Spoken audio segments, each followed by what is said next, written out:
Welcome. Hi. I think people are joining. Fantastic.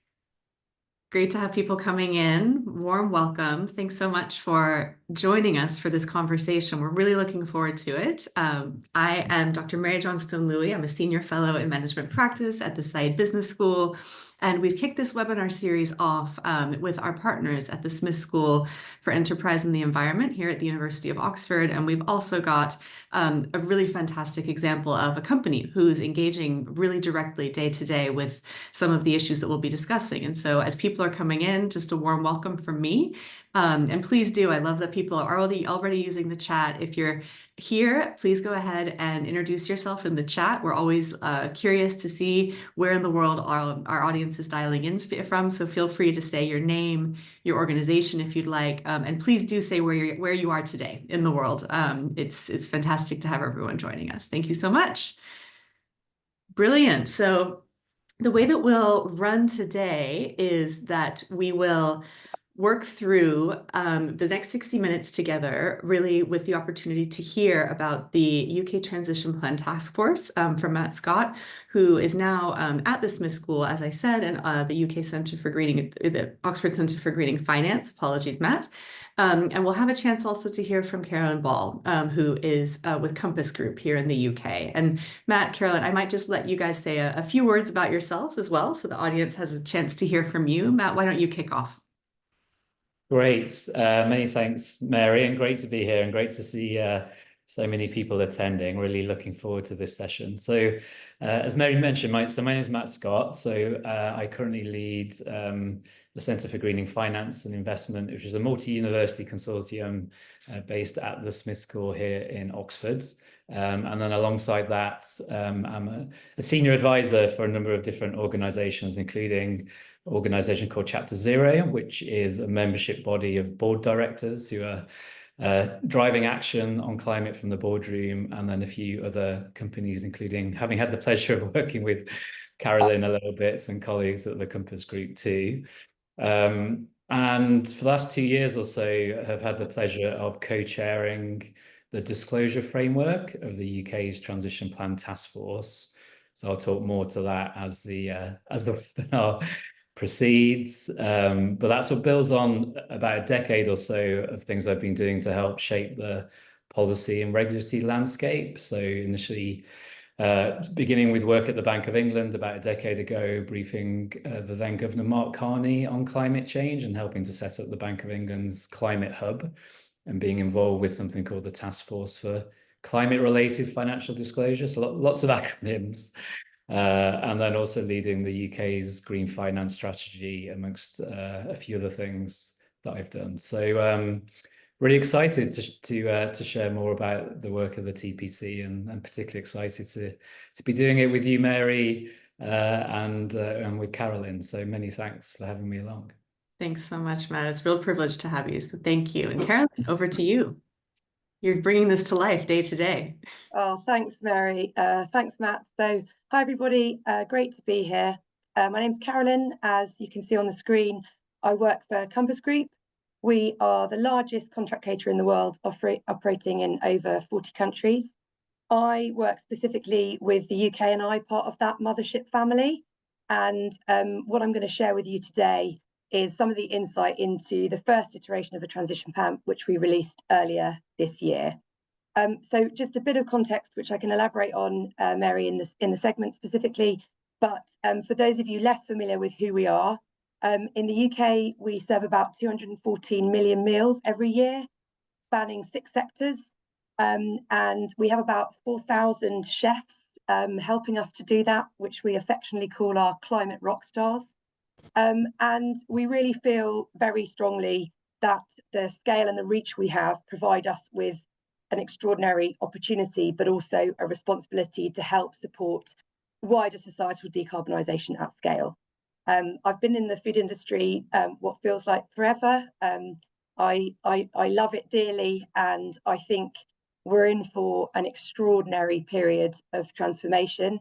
And the insight that Mary and Matt have very kindly asked me to share will focus not on what perfection looks like, recognising this audience is probably incredibly well versed on the scale of the challenge, but more on how we need to have a focus on pretty ruthless pragmatism and what that looks like. So I'll leave it there for now, but a real privilege to be here, and I hope it's going to be a really helpful, informative session.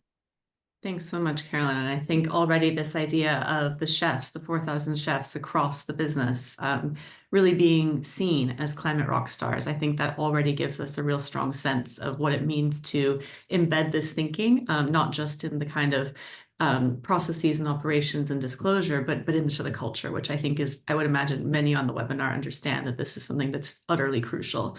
So just wanting to say how we'll run it is the chat is our classroom today. So as much as we can, let's turn this into our virtual classroom and really use the chat. So feel free, if you haven't already introduced yourself, then please do say name and where you are in the world, where you're calling in from in the chat. And what I would also invite you to do is as the questions are, as the two presentations are going, we'll kick off with Matt and then move to Carolyn. As they're speaking, feel free, and we really do encourage you to put questions and comments into the chat. So that can be directed at them, that can be directed at each other. So we really encourage you to use that as a live space. And then what we'll do is we'll have about 20 minutes at least at the end to start working through those questions more directly. And so please do use that space. It really brings it alive. And we invite you to also mention the challenges you may be having in your own organization. So with that, I'll pass over to you, Matt. Let's get into it. I'm looking forward to hearing more and having the chance to have the audience engage. Thanks so much. Great. Thanks, Mary. So I have just a handful of slides just to bring people up to speed with the work of the TPT and the disclosure framework. So I'll probably speak for the next 10 to 15 minutes or so. And wonderful to see we've got quite an international audience here to listen in. So we'll talk a little bit in terms of some international aspects of how the work is being taken forward. But just as context, so the TPT was announced at COP26 at Glasgow, launched in April 2022, and the origins of it was effectively the fact that many firms were beginning to set net zero targets and therefore needed really would benefit from having a framework to think through what that looks like and what good practice or even a gold standard for transition plans looks like. So that was the reason the TPT was set up, commissioned by our Treasury Department, so led by government, but commissioned to bring forward a set of best practice recommendations around transition planning. It's been a really exciting process to be part of. I've had the pleasure of co-chairing the disclosure framework, which sets out what we call sector-neutral guidance that I'll talk to you about. But there's also a whole raft of sector-specific guidance and other materials around the transition planning cycle and other things that we produced over the course of 2 years or so.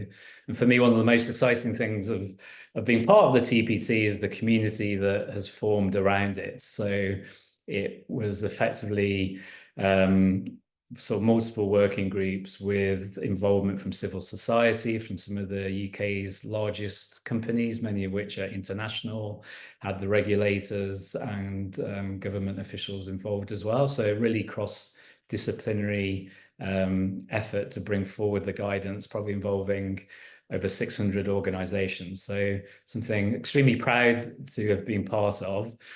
Just to be clear, the TPT's mandate in the UK has now formally come to an end as of the end of October. It was set up specifically to do the work of producing the guidance, so its job is now done. But the materials that we produced are now being taken forward by the IFRS Foundation to help inform the ISSB process. And I know many people perhaps on the line will be staying close to ISSB adoption across many different jurisdictions around the world. So really the work that we've done has gone sort of internationally in terms of informing best practice for transition planning through ISSB. There's also, as of the recent COP, the launch of an international transition plan network ITPN, which is run by a wonderful colleague of mine at the TPC called Jack Morris. So that's also taking things forward internationally that people should be aware of. And in the UK, we are expecting TPT to be taken forward as part of the UK's ISSB adoption. And there's been strong encouraging noises and a process that's currently underway in terms of subject to various consultations and other things that the government needs to do, a path forward for ISSB adoption, and then with that the TPT framework. So we couldn't really have hoped for anything more from the initial beginnings of the launch of COP26. So hopefully that gives you some context of what the TPT was there to do, what we have done, and how it's moving forward. I just have a handful of slides now to get into the substance of what the disclosure framework looks like, and starting actually with the definition of a transition plan and transition planning. And I think what's interesting as part of the process is that as we look to bring forward best practice guidance, we really built on the existing definition within IFS S2, which really focuses on the notion of transition plan is focused very much about an entity's overall strategy and how it's reducing its impact on the climate, for example, through reducing its greenhouse gas emissions. So if you think about that as a sort of very clear definition of a sort of net zero transition plan. But what was interesting is as we went through the process of producing the guidance, two things became quite clear. Firstly, the transition that we are going through is not just one around climate mitigation. As part of the Paris Agreement, we also need to think about climate resilience and adaptation. So you'll see in the way that we've defined it in terms of TPT, we talk about a transition not only to a low greenhouse gas emissions economy, but one that's also climate resilient, and also one that is a just transition. So one that avoids negative impacts on stakeholders and society, and also takes nature into account. So there's been a broadening, I think, of through the TPT process and other things that are emerging around disclosure of nature-related risks that we really need to plan for not just a net zero transition, but a broader sustainability transition. These things are somewhat interlinked. And then also the idea that where we're really trying to get to is an economy-wide transition. And particularly for some organizations, it's as much about what that organization or entity can do to support the whole economy to transition, as well as thinking about what it's doing in terms of its own emissions within its own supply chain. And in particular for financial institutions, the need to make sure that financial firms are not just what's referred to as greening their own balance sheets. They're actually taking actions to green the whole economy, because we know we can't collectively divest our way to net zero. We're going to have to bring everybody with us. So that's really some of the foundational thinking of how the TPT evolved in terms of its definition, sort of broadening to a wider set of sustainability factors, and then bringing this idea that it's the whole economy transition that we need to respond and contribute towards. And the way that shows up, there's just two other slides to go through. In terms of a key part of the disclosure framework is this notion that when you're planning for this broader sustainability transition, including obviously making progress against a set of emission reduction targets, there's really three dimensions or three channels that are important to think through as firms think about their ambitions. So one is responding to the financial related risks and opportunities that are arising whether firms have set a target or not. The transition's happening and we all need to respond to it. Secondly, welcoming the ambition of then progressing against targets, against scope 1, 2, and 3 to decarbonize at the entity level. But then thirdly, as mentioned, bringing forward this third dimension of contributing to the economy as a whole. So what levers do you have as a firm to help to make sure that we're reducing global emissions? Because ultimately it's the global emissions that will determine the future risks that we face. and therefore we all need to be thinking about how we can enhance and protect long-term value by contributing towards that global transition. So that's one key thing. And then second thing is what we hope is quite a sort of considered but also quite practical framework. Hopefully, Carolyn, you might be able to speak to this, because I think it is quite a complex area. We know there's a lot going on, that this is a challenging area. So we were keen to do to get to a point where it was a framework that could be implemented and could really help the strategic thinking that's required, again, to respond and contribute towards the transition, and not just become a disclosure exercise. So very much a framework to try and drive the right behaviors. And as you can see, it's built around these three principles of ambition. So what are you trying to achieve across those three channels? And in particular, also including the key assumptions and external factors that you have, from the system more broadly. What technology do you need to develop or needs to be developed? What progressive policies are required for an entity to achieve its own targets?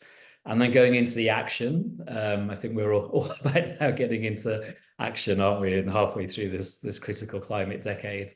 So what's the implementation strategy? And then, again, I think quite distinctive is bringing forward this engagement strategy. So not only implementing your own sort of changes in products and services and operations, but how to bring others with you on that journey. And then the accountability being the final part. So what metrics and targets are being set, including obviously emission reduction targets, and what's the governance mechanisms from the board down to ensure that there's accountability for making progress against the strategic ambition. So lots of thoughts. I've got a lot of thought got into this with many different organizations. Maybe there's a few TPT community members on the call, but it's been a deeply rewarding process to be part of. I think we have reached a really helpful place, which is why I think many other international organizations such as ISSB and others are now looking at the TPT as a really helpful framework to take forward. I should just mention it for those that are perhaps joining from the financial sector. You'll probably see the fact that these 5 elements, 1 to 5, are actually consistent with GFANZ as well, the Glasgow Finance Alliance for Net Zero Guidance. So we've been extremely minded to make sure that we are building and consolidating with and harmonizing with other approaches to transition planning, because I know there's a lot going on, but I think we are getting there in terms of a consistent approach. So that's probably enough to get going with. Obviously, the framework is only as good as those that are beginning to implement it, which is why I'm so excited to also have Carolyn here. Exactly right. No, it's fantastic. And just as I think possibly the takeaway from your intro, Carolyn, was around the chefs, the 4,000 chefs being the climate rock stars. I think, Matt, the point you've made, which is so well taken, is this idea that we can't collectively divest our way to net zero, right? So I think what's really powerful about the framing that you've provided here is this idea that, yes, there's the work we do at our individual businesses, but there's also the collective work in terms of looking across supply chains and looking across industries. So Carolyn, we're thrilled to have you here. Let me pass over to you. We've got some fantastic comments, as we said, from Carolyn Ball, so Director of Delivery for Net Zero at the Compass Group, the UK and Ireland. And Carolyn, over to you. Really delighted to hear where you've gotten to with this, what's working, what's challenging. I really think the more candid we can all be about the realities of these processes, the better. And I noted that a couple of folks in the chat do already have, of course, transition plans for their business. And I do want to invite you, if you're on the call, to go ahead and put questions in or put responses in, particularly if you don't already have a transition plan, or if it's something that you're considering but you're finding quite challenging. This is really an open space, so please do use the chat as Carolyn's speaking. Thank you so much. Thanks, Mary. Yeah, I think to sort of preface this, really, Canda's on point, Mary. We have unequivocally clear science, and therefore I think I'd be doing everyone on the call a disservice if I suggested anything other than the fact that the transition plan process for Compass has been phenomenally helpful, but it's also reaffirmed the degree to which we must continue to accelerate learning through doing. So what I wanted to do is, like Matt, I've got a handful of slides. I've tried really hard to present these in a way that give you a window into the world that we've been navigating, but to the point that Matt made, how that exceeds our four walls and stretches out into the industries and services within which we also operate. So there's a lot of jargon, but essentially when we were looking at how we lent into the accountability piece that you can see from Matt's previous slide, we set an ambition in 2021 to reach a climate net zero position by 2030. We then had done some impact reporting, but with the transition plan Taskforce and the food sector guidance, there was a really clear lean towards actually the planning and the forward-looking focus and what that actually required of us.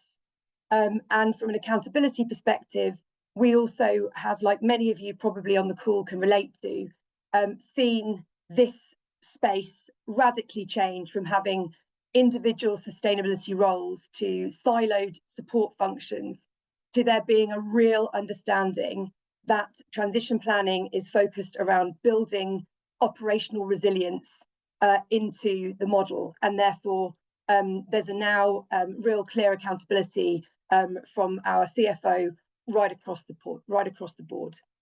So on here, from an opportunity perspective, again, I'm sure this will resonate. There's two ways typically that this arena tends to be talked about, and we felt very keenly that we needed to look at how actually there was real value in putting in the hard yards. And by hard yards, I mean, where exactly can Compass affect change and what is our agency to do so?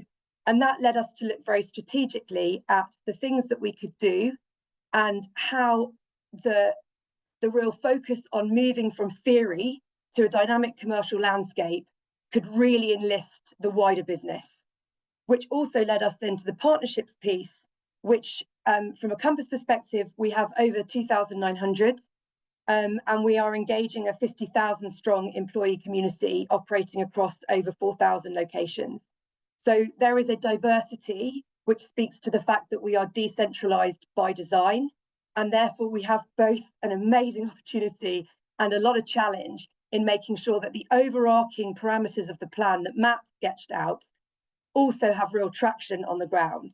Because otherwise, I think you can probably all relate, what happens is you have something that might sound extraordinarily compelling, but does it actually allow everyone to act, or does it just empower further talking?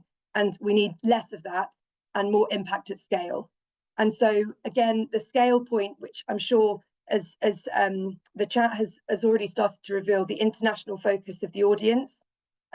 We have an international business, but we also have a real recognition that we operate in crowded islands, the UK and I.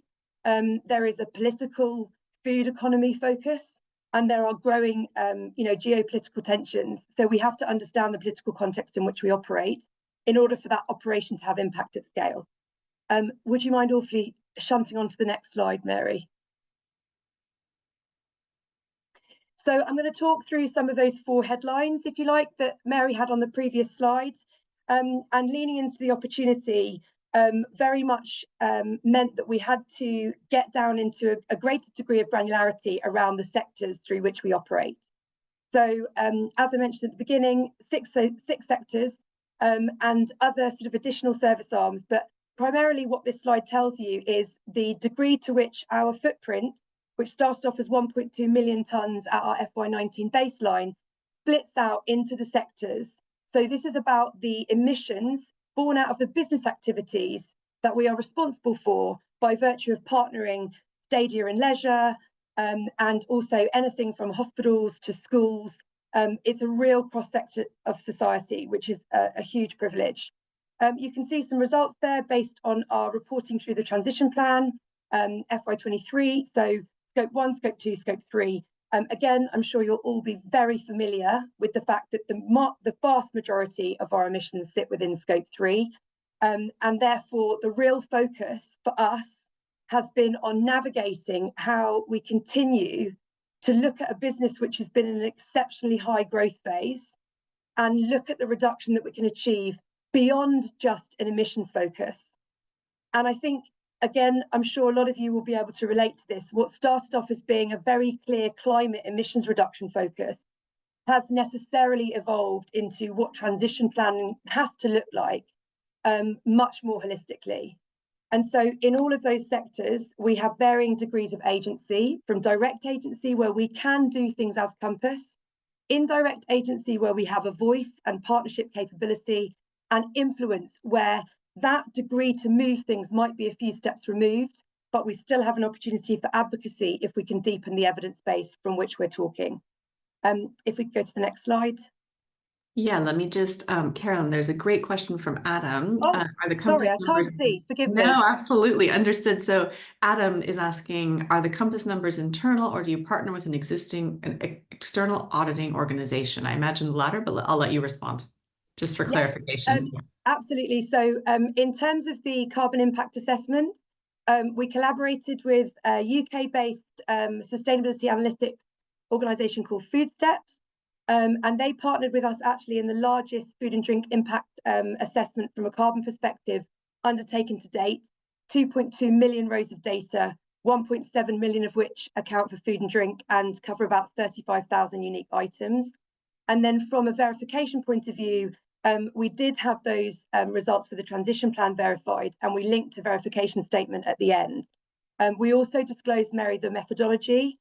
It's an exceptionally good question, because I think one of the things we're acutely aware of is that for anyone looking at organisation transition plans, it's incredibly difficult, even still with those 5 disclosure and 19 sub-disclosure elements, to do an apples and apples comparison. You're far likely to have pairs thrown in there too.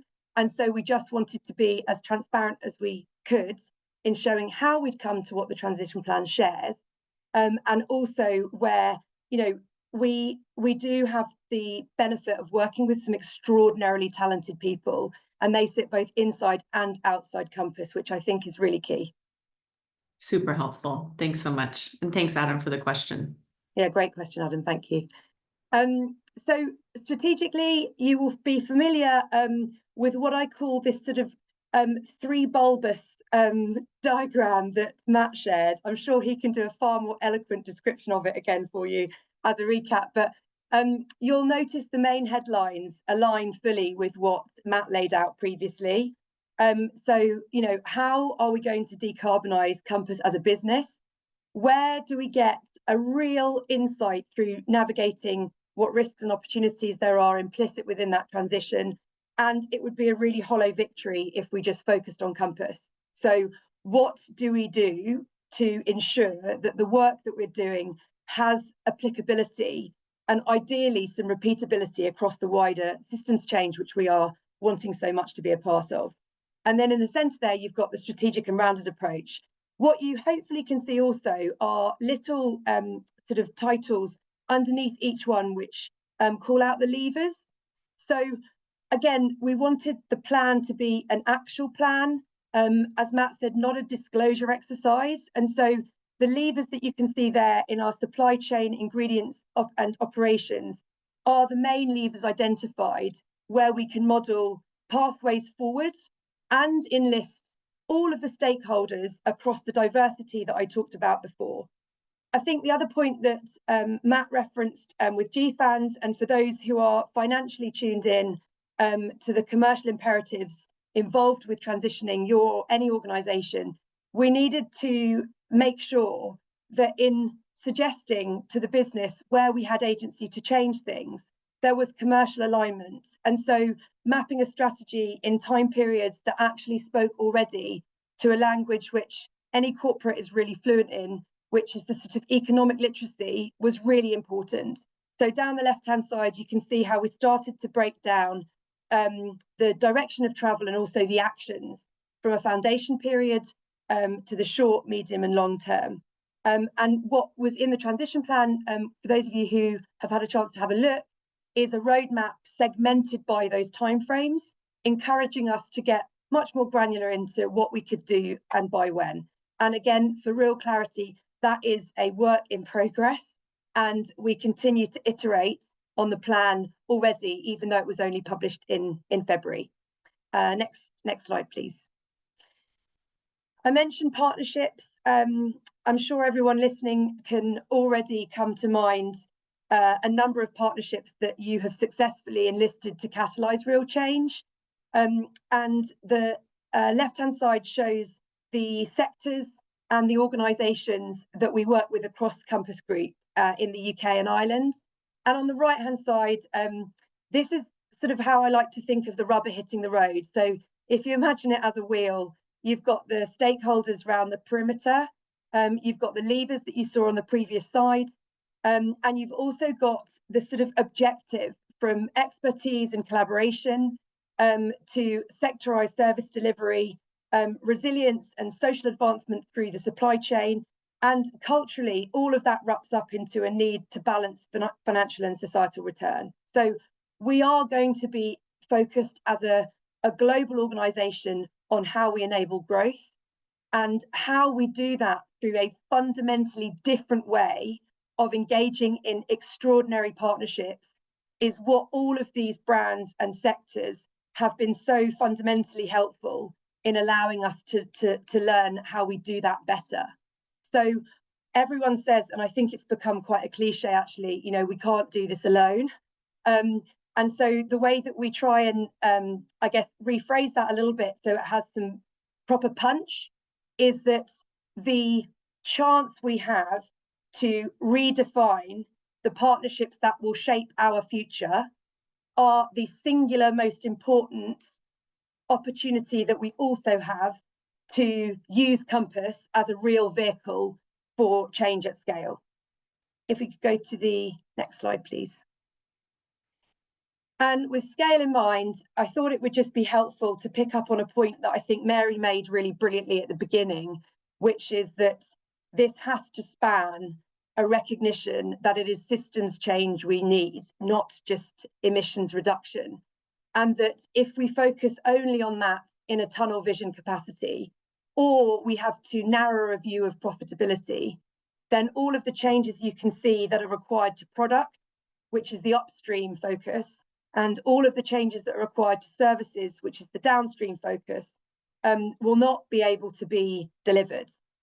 And so this really was just a very headline sort of high-level insight for you all into some of the areas that we are acutely aware we need to be investing in and working with those who have extreme expertise in order to be able to use the commercial landscape that we operate in as a playground, if you like, for emerging field work, and in the intersection where I believe personally we can achieve the most, which is academia, government and business.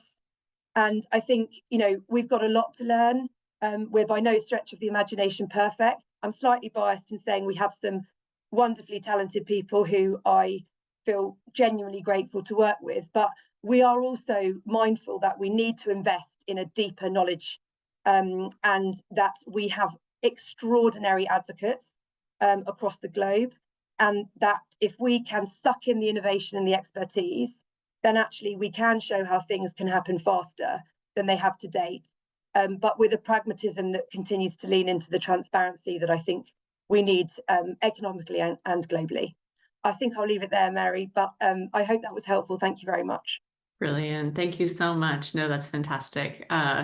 I'm very open to questions that come through the chat. I appreciate some of the comments that have come through, particularly around the challenges that seem to so often keep the incumbent ways of working present. And I think, Carolyn, it's been really, I think, refreshing to hear the pragmatic approach that you're taking. And I like, again, the comment that you made around the sort of threat that I think many organizations, or maybe even most organizations, face around this, which is this idea of a hollow victory, that you may be able to make some progress internally, but actually it is something that requires us to go beyond talking about partnerships to really thinking in that more holistic way. So thank you for breaking it down, both externally and also what it's meaning within the business. I wanted to come to one other point that you made, which was really around just a small comment that I think is actually quite big. You made the comment that actually your CFO is completely invested in this and behind this. And the number of times that we hear that that's not the case, or that there's challenges in terms of keeping that support, is actually, I think, more often than not. And so I wanted to give you the opportunity to speak to that.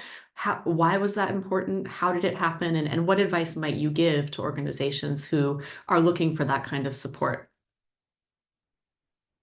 Yeah, no, thank you.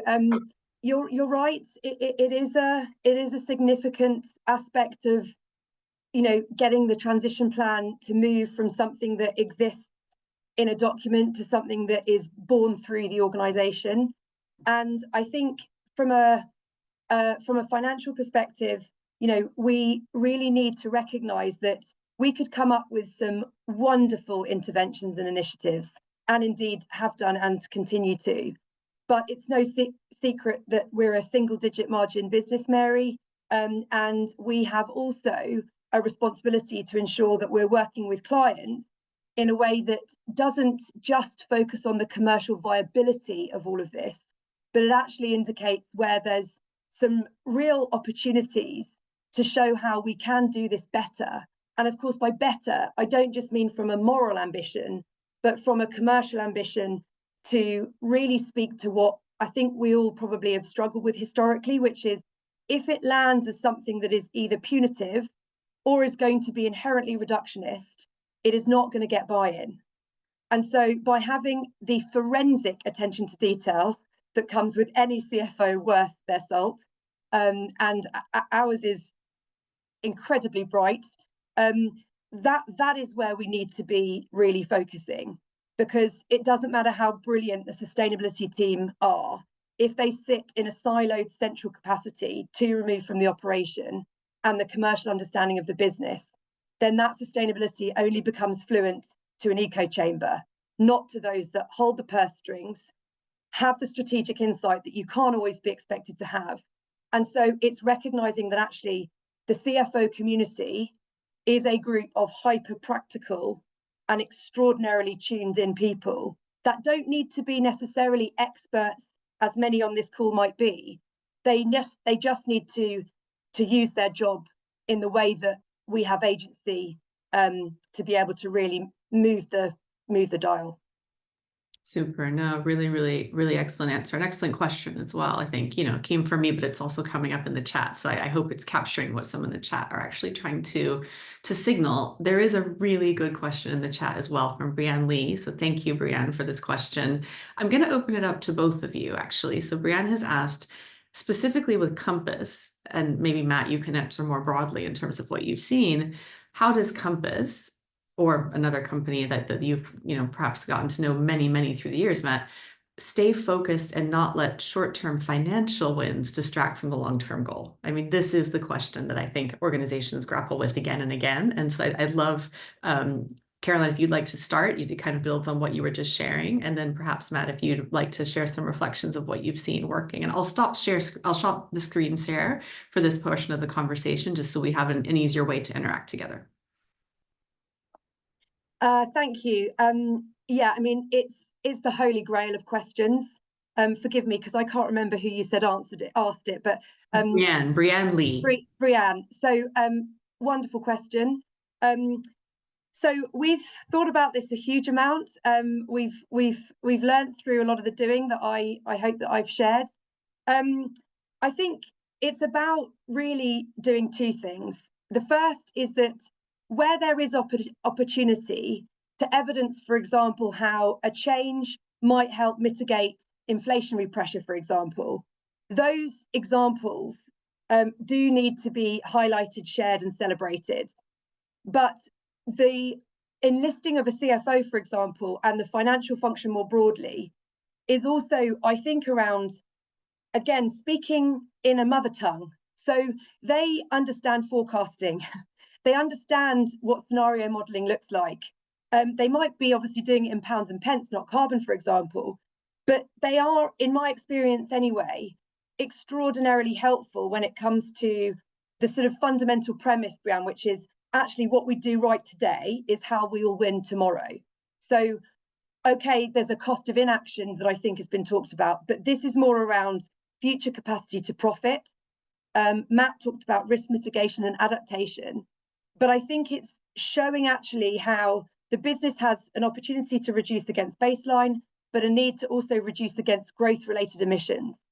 And if you can indicate where that can go, both positively and where the lookouts need to be, then that features in that sort of top right-hand quadrant, which is the navigation of risk and opportunity. They are very fluent in navigating those sorts of things. So I think it's changing it from being this is all about short term and all about long term to being this is fundamentally about how you plan for business continued success and what that looks like. And then, as I said, really teasing out the examples that do exist now, so that you're not just defaulting the success to further down the road. I think the two together are really important. Super, Carolyn. Really, really concrete, specifically in your own business. Matt, what have you seen with all the businesses you've worked with? I mean, this is, as Carolyn said, this is the holy grail of a question. Yeah, no, it definitely is. And I think it takes me back almost to 10 years ago and working with Mark Carney at the Bank of England on his sort of seminal Breaking the Tragedy of Horizon speech, right? Because we're still in the process of trying to break that tragedy of Horizon. And I can speak to, some of the things that are happening within the financial sector to try and adjust horizons to the long term, and increasingly, hopefully, a longer term view that, providers of capital are beginning to take that can help create the space for companies to take a longer term approach themselves. So I can talk a little bit to that. But I think at a company level, I think building on what Carolyn said, just a few additional insights. I mean, one is this sort of notion of both synergies and trade-offs. So there are areas where these are truly win-win ways to get closer to your target that also have great commercial advantage, either through reducing cost or competitive advantage or the other classic strategic things. So there's definitely those areas of synergy, but there also are areas of trade-off, right? Where, particularly as you're thinking about offsetting and doing other things that are challenging. I think for me, it's one of the reasons why, alongside my work in Oxford, I'm also working with non-exec directors, because I think the role of the board in taking that long-term strategic view has to be really important to then create the room for the executive to make the decisions that they need to make. So I think that's one of the things that I would also add, that is a whole of organization response. And the way that we've positioned, some of these notions of contribution within the TPT framework is not necessarily just from the place of doing the right thing. It's also creating long-term value, right? Because we know that these issues are there, and therefore to create that long-term value, the board needs to be engaged in to create the space for the executive to do what they need to do. But just before I finish, maybe just on the financial side of things, I think there are now over $100 trillion of assets through GFANZ, 650 institutions that are committed to accelerating the transition. So whilst clearly there are also short-term pressures, I think more and more, some of the bigger investors that have this concept of universal ownership, right? They own the whole system, are seeing the need to support, effective long-term approaches to transition planning. So we've come a long way, but it still remains the killer question and a key challenge. Absolutely. So we have two questions that are there in the background. One is actually about the food mix, Carolyn, so I'll just let you know that one's coming. And the other is actually about support and tools for SMEs. So I want to let you guys know those have both been asked by participants. Great questions, both of them. We'll get to those. But I want to hover for a moment, Matt, on this topic of boards, and particularly because of the work that you do with an organization in the UK called Chapter Zero, whose mission is really to work with board members to increase their competency on understanding the links between their business and climate, and also to think about and enable the skills mix around boards to improve, right? So that actually folks like Carolyn, her job ideally will be easier, right? If you have board members in place who can support CFOs who actually understand the importance of these issues. And I wondered if you might share, Matt, just what you're seeing in terms of perhaps where boards have been in terms of the competency on emissions, climate, the need for transition versus what you're seeing now, and maybe any reflections you'd like to give for those whose boards maybe aren't composed of folks who are quite there in terms of that level of understanding. So anything you'd like to share just from your work with Chapter Zero, which is so crucial. Yeah, they're very happy to. And I think it's all part of the same sort of growing movement, isn't it? I mean, I think back to almost 10 years ago, again, when I was at the Bank of England, it was, climate was almost a bit of a side of desk type issue. Now there's 150 central banks. Similarly with board directors, the first meeting of Chapter Zero, a few non-execs coming together to think, there's more that could be done with the non-exec community. 6 years ago, it was a handful of people, and now there's 3,000 members in the UK. I think a Chapter Zero member on, the majority of the UK's biggest companies. So it's all part, I think, of this general movement of people understanding that climate and broader sustainability issues are moving not just from a environmental perspective, but really as a core strategic business issue. And that, one way or the other, these, the transition is happening, right? And therefore it needs to have a response, and the role of the private sector can play in making it happen is shifting. So I think, again, like we're seeing sort of all over the world. I know, Chapter Zero is just one UK chapter through the Climate Governance Initiative. There's, I think, 32 chapters now of board directors doing similarly. So just the number of these, initiatives now, and the seniority of their involvement compared to where we were a decade ago has been exponential. But there's obviously still much more that needs to be done. That's right. Absolutely. No, it's really helpful framing. And then Carolyn, we had a great question come through. This was actually from Chris Wills, and looking at who's one of our tutors on our online Leading Sustainable Corporations program. So Chris, brilliant. And I know you know Carolyn well, so fantastic. And the question is, have you been changing the food mix offered by Compass, and how much difference has this made to your calculated emissions reduction? Thanks, Chris, for a brilliant question and for all your great work on leading sustainable corporations as well. Yeah, I mean, thank you. And also, totally remiss if I didn't say, I've done one of your courses, Mary, as you know, and it was brilliant.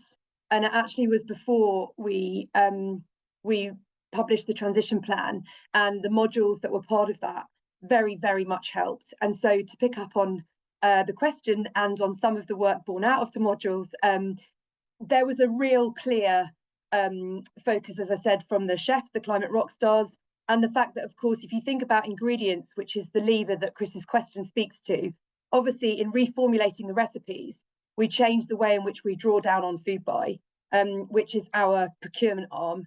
And to give you context, it's about, well, north of 1.4 billion in terms of procurement spend.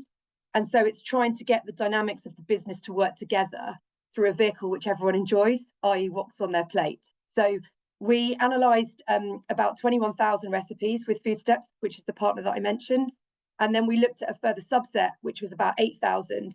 And we started to look at how we could understand the mix between A to E, A being the lower carbon and E obviously being higher. And I'll try and give a shorter answer concisely and informative as I can, Chris, because it's a bigger topic. But essentially, again, we were focused on a few things. So we had 111,000 recipes in need of rationalising. We have a lot of clients who are, again, asking us quite rightly for very different things to suit their needs. And so, yes, absolutely, the focus is on changing how we are delivering those services, and the menu being a massively strong ally for meaningful change. So it goes without saying, of course, that if you're looking at averages, you go from beef to chicken, and the reduction of emissions is sort of like in the magnitude of 4 times less. But it's getting into the specifics of where does the food come from? How is it being produced? What actually do we have a responsibility to do beyond the emissions? But yeah, we've had, it's maybe for another time, Mary, but we've had a lot of fun with some incredibly enthusiastic, talented chefs coming up with different recipes. I guess the one point I'd mention to close on that question, Mary, is absolutely it's about the changes, but I think we just want to show that the changes can make the food better, and it's focusing on making the food better rather than it being about leading with a dear Mr. and Mrs. Customer, we're changing the emissions embodied on your plate. It's try this food, because we've done a lot of the reformulation work at the back end, so you don't have to feel guilty and you can just have a really jolly good time. And I think that's where we have a real role to play. So I hope that answers. And yeah, thanks again to Oxford more broadly for teaching me a lot, and I will continue to look and learn too. Fantastic. It's such a great example. And indeed, you're right. I think there's a whole session we could do on the food sector and the role that customers play, the role that the chefs play. And I think it's a really fascinating and important sector, particularly because it's so fundamental to all of our daily lives. So I wanted to give a short spotlight onto the really great question we had about SMEs.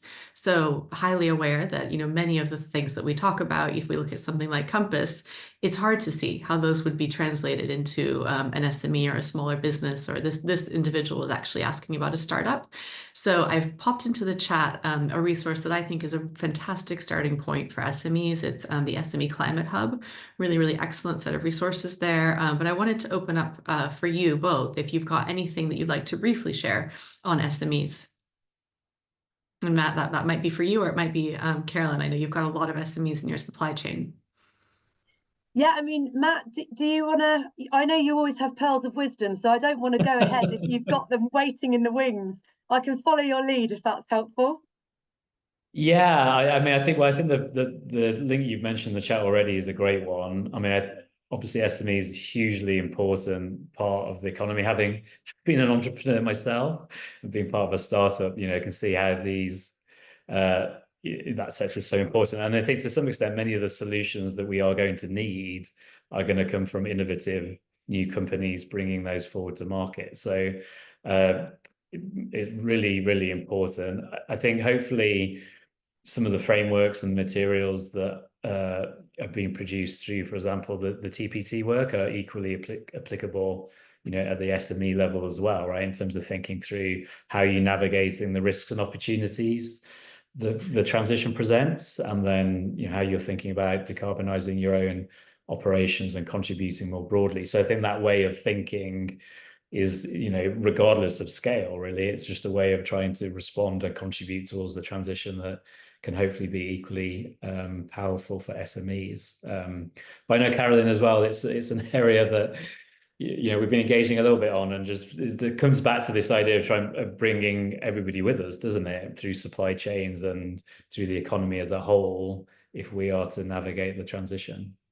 Yeah, I mean, absolutely. I think I guess a few shout outs. So I think this came up in the chat, actually flashed up for me, but Small 99 was referenced, I think, and I think Adam does an amazing job, and the premise of why he started Small 99 I think is super powerful, because of the vast majority also that we often interact with without knowing can come from those SMEs. The other point that I thought would be probably helpful is, well, two. I think if you're in an organisation, I suppose of a size like Compass, it does also mean that you can learn a lot from what I would describe as the positive disruptors. We love the critical friends that we found through those SME channels. So those of you who might be familiar with Nopla, Pierre and the team, Earthshot Prize, Stardom, quite rightly so. But I guess if you're sitting in a smaller sized organisation, I think it's finding those partners that can help either give you access to maybe some sort of reference points, or just provide a learning opportunity to have the conversations where things might be getting stuck.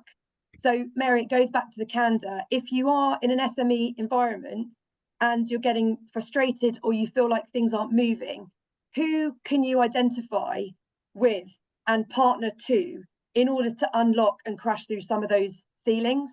And I suppose one other final point I would say is, I think I've also had a huge amount of help and support and encouragement from ambassadors across the industry who very generously give their time because the ask is sincere.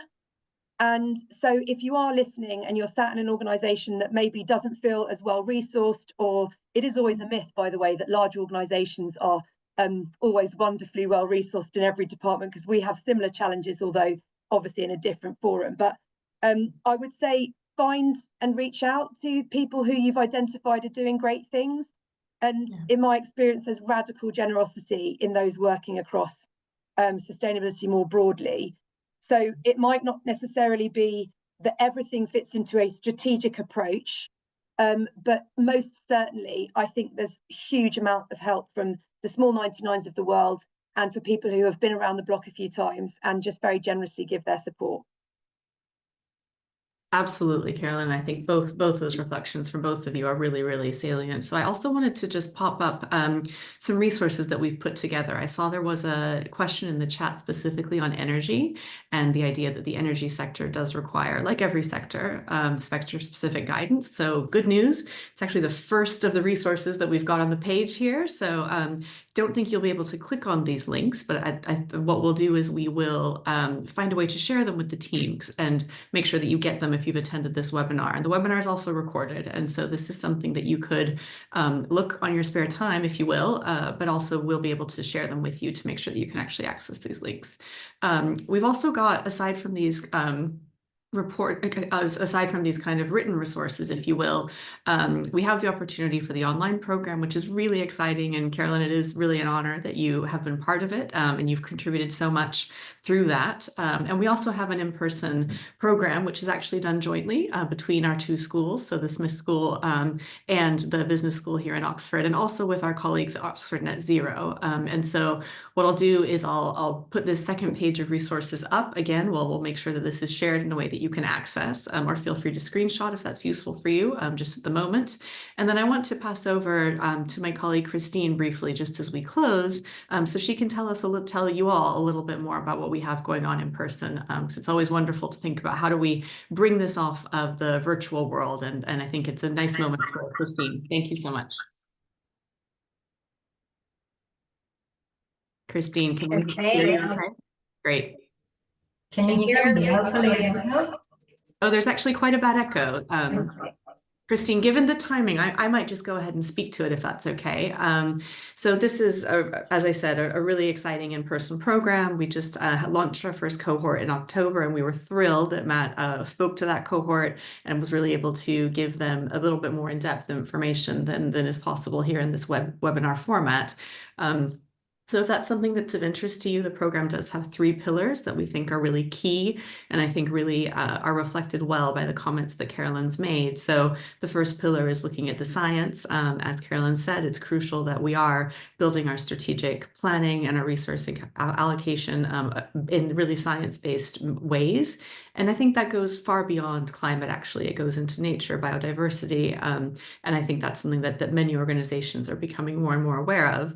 The second pillar is on regulations and policy. That's with our amazing peers at Oxford Net Zero, who track voluntary standards and policies across the world globally, and then strategy. So the real question of how you bring it into your business, very much in the way that Carolyn's sharing, and in the way that Matt has worked so hard to make possible for so many businesses across the world. So would love that. For any of you who would like to join us in Oxford, we'll be confirming 2025 dates very soon. And so I'll just stop share for that.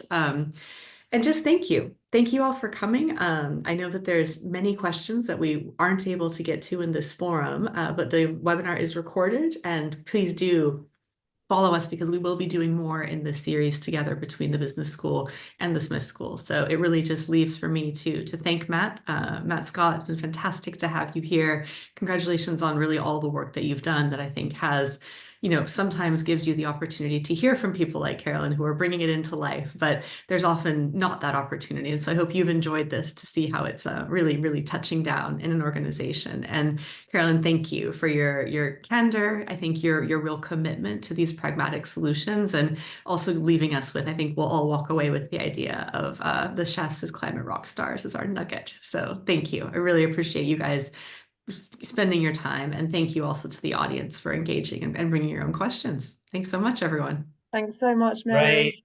Thanks so much. Great to work together. Great to see everyone. Take care. Thank you.